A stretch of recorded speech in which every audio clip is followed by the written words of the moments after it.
This was the fourth actual overdose that we had in the last 24 hours. We've reported to you before on the heroin epidemic that's gripping the White Earth Reservation community. Tonight, there's word of another death along with 3 other overdoses. Valley News Team's Clint DeRose has our story. 23-year-old Marissa Sargent is another death contributed to the rising tide of opium addiction on the reservation, something that those that live in the area know too well. And it knows no boundaries. It affects everybody, the whole community. Authorities think that the heroin making its way into the area is being brought in from big cities like Chicago and Detroit. They're coming up, they're basically getting people hooked on heroin, and then they're going from there. And the demand even gets higher and higher. Officers and deputies say that most people who are caught with heroin or are saved from overdosing won't talk to law enforcement, fearing retribution. 9 times out of 10, they're not willing to cooperate with us on where they've gotten the drugs from. Another cause for concern for local law enforcement is what are called narc parties, which is when one person with Narcan watches over other people as they shoot up with heroin. The trend is especially dangerous because getting doses of Narcan slowly builds up your immunity to the drug, meaning that its life-saving effects could be reduced when an addict needs them most. We had a person in jail here that we sent through court that was had been hit 5 times, 5 different times with Narcan. Another chapter in a community's struggle against addiction. On the White Earth Reservation, Clint DeRose, Valley News Live. Right now, all of the overdoses recently are being investigated as separate incidents. Authorities say that they are working with other state and federal organizations and are urging anyone with information on the overdoses to contact them. Well, coming up after the weather, authorities remain at the scene of a plane crash where 1 person is dead and others may be injured. Plus, how confident are you in the economy, and are you willing to back that up with money? But first, let's go to Robert with your Friday night weather. Robert? Yeah, thanks, Mike. A live look outside on the CorwinAuto.com Valley Skycam, part of the Storm Team Skycam network. We've got mostly clear skies here in the Fargo-Moorhead area. Temperatures dipping on and down pretty quickly in some locations. Here in the Fargo-Moorhead area, we're down to 42 already. Winds out of the south and southeast at around 3 miles per hour. Those winds will remain light tonight. Temperatures elsewhere, 37 in Gwinner, 35 over in the Bemidji area, 39 in Roseau, 40 in Thief River Falls and Baudette. 41 up in the Langdon area. Winds, as mentioned, they're light. They're going to stay pretty light as we head through the overnight hours. Cloud cover, not a whole lot of it out there. It's mainly across the northern portions of the valley. Underneath those clouds, did see a few sprinkles earlier today and seeing a little bit more steadier rain right along the Canadian border just north of the Minot area. Some of this will start to develop and make its way into the Devil's Lake Basin and maybe just cold enough for a few flakes of snow to mix in from time to time into that area. Some of that precipitation stretches all the way back out to the west over parts of Montana where they are seeing some rain and some higher elevation snows, and some of our area may see some snow before all is said and done on Saturday afternoon and Saturday evening. Also, tomorrow morning we may see a little bit. As mentioned, we've got that little bit of rain activity making its way on through Rolla over towards the Langdon area. Some snow changing over to rain and maybe a few flakes of snow as well in the Devil's Lake Basin. Now, as we head through the overnight hours, that activity will continue to try and lift off towards the north. A little bit more snow tries to develop, more rain develops to the south, and that rain will make its way off towards the northeast. On the northern sides, maybe just cold enough for a few flakes to mix in from time to time. Now, as we head through tomorrow afternoon and into tomorrow evening, watch what happens to a lot of this rain. It switches over, tries to switch over to snow. I think this area is going to be a little bit further north in terms of the snow potential, but could see some flakes mixing in, especially after sunset as we head through tomorrow evening. And there could be a few locations that see some accumulation, light accumulation, on some grassy areas. Here in Fargo, though, I think it stays all rain. Temperatures in the upper 30s to start off the day. By your lunch hour, not much of an improvement. Lots of rain. Temperatures in the upper 40s, and later on in the day, those showers should start to wind on down and temperatures cool on down just a touch back into the area of 47 degrees. Picture of the day, the sunset just south of Lemoore. Thanks so much to Judith for sending this in. Going to use that as the backdrop to our 7-day forecast. And it looks like a sloppy Saturday, but Sunday is looking pretty good with temperatures in the mid-50s. Next week, dry and temperatures warming right back up into the 60s to near 70 degrees. I like the sound of those numbers. Oh, yeah. Not the snow, though. No. No. All right. All right, thanks. No problem. We are following a developing story out of the Twin Cities tonight. There are several reports of a small plane crash on the Mississippi River between Ramsey and Dayton. Now, authorities are still at the scene. They say one body has been found after the plane hit power lines and then crashed into the river. There are reports that at least 3 people were in a Cessna airplane when it went into the water. A Minnesota man is facing multiple felony charges after allegedly shooting at a plane in Polk County. Chad Olson of Fertile is facing attempted murder and second-degree assault charges. He's accused of firing at a passing plane near the Fertile Municipal Airport. No one was injured. Bond for Olson was set at $200,000. A Minnesota fugitive sex offender has been arrested in Colorado.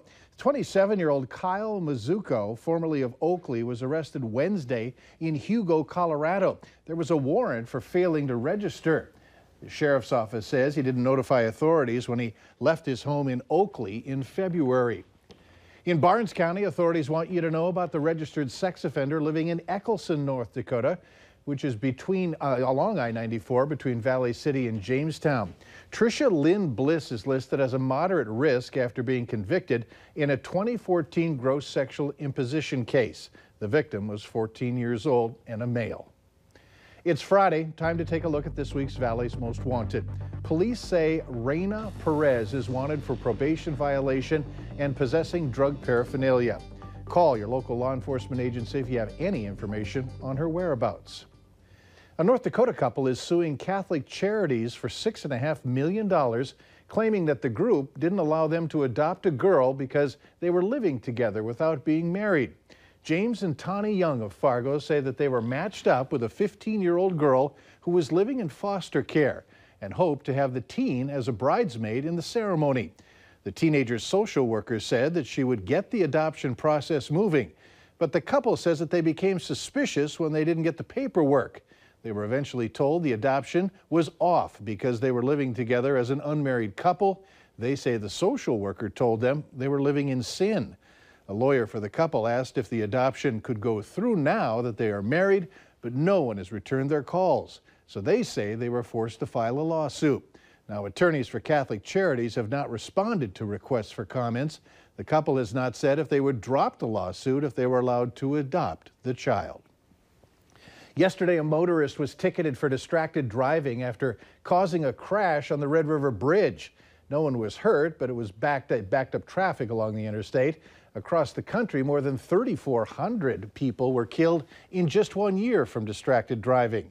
Laws have been implemented across the country, but North Dakota Highway Patrol Captain Brian Niewind says it's the driver's responsibility to be safe. When I take my eyes off the road and I'm putting my attention towards something else, even if it's for a few moments, for a few seconds, lots of things can happen when you're traveling 25, 35, 75 miles an hour. Technology isn't the only distraction for drivers, but also eating food, among many other things. A few of this year's Halloween costumes are causing outrage on the internet. This costume, called Upside Down Honey, is supposed to be Eleven, a character from the Netflix show Stranger Things. But the thing is, she's only 12 years old, and people aren't too happy about a 12-year-old getting sexualized. People on Twitter say that the costume has crossed the line. One person saying she's a child. Honestly, you can be offended by anything, so I do think people are a little too sensitive. But when it comes to the kids, anything under 13, the parents should definitely be censored. Of course, I wouldn't wear it because I don't have the body for that, but it's cute. I like it a lot. If you'd like to join in the conversation and let us know what your take is on this, just like Valley News Live on Facebook, you can follow the latest news, weather, and breaking news updates anytime on your feed. Just search Valley News Live, like our page, and you'll stay informed throughout the entire day. Results from a University of Michigan survey shows consumers' optimism about the United States economy and their personal finances reaching a 13-year high. This could mean that consumers are more willing to spend during the upcoming holiday season. Valley News Team's Molly Casey asked shoppers in Fargo about their plans. I feel like I'm always looking. With the holidays fast approaching, customers are already heading out to pick up presents. I feel like everything's well stocked because all the stores are like getting prepared for the holidays, so they're getting a lot of shipments of stuff in. I have a few things stashed away already. A recent survey shows American optimism on the economy and personal finances hit a 13-year high, meaning consumers may spend more this holiday season.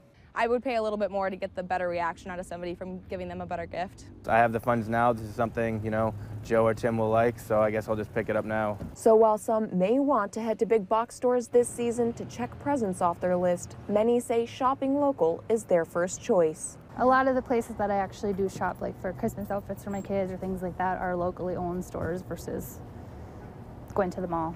I think it's more our style to look for some of the smaller shops just because you don't get the same thing. But most of us are still keeping an eye on our finances.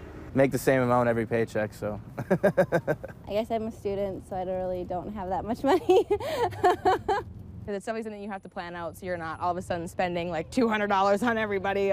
Because even though I'd love to, can't. From Fargo, Molly Casey, Valley News Live. Despite taking time to shop a little early, people we talked with say they're still looking forward to Black Friday deals.